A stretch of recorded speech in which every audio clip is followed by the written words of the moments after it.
Так, пожалуйста, еще вопросы? Да, пожалуйста.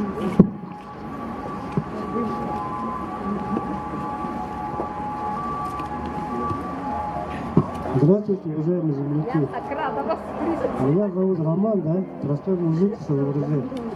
А где камеры, а? Камеры где? Погромче говори. У меня обращение к ребятам, у кого такое удостоверение есть. Пацаны, помните, нет? 99-й год, 2000 год мы за что воевали, а?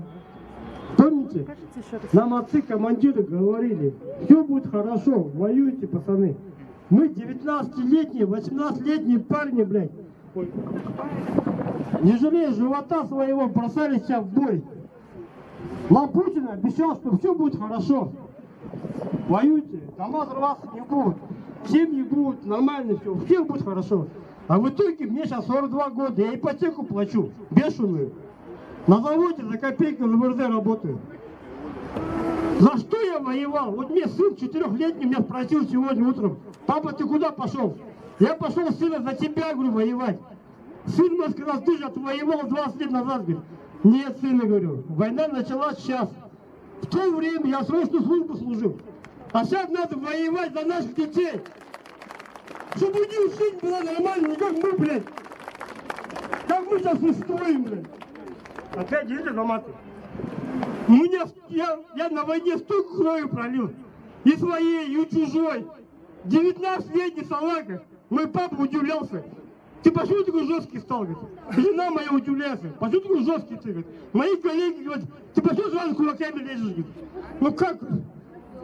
Вот Путин что нам обещал? Я никогда не прощу ему Буданова. Не прощу ему подводную кровь, не прощу ему. Много чего не прощу. Налоги эти бешеные. Я работаю на заводе с 8 нафиг. И так непонятно какие. ЛРЗ, знаете завод? Мы там и пашем. И за копейки. И ипотеку. Зарплаты бешеные. Электричество. Я свет выключаю всегда. Чтобы экономия была.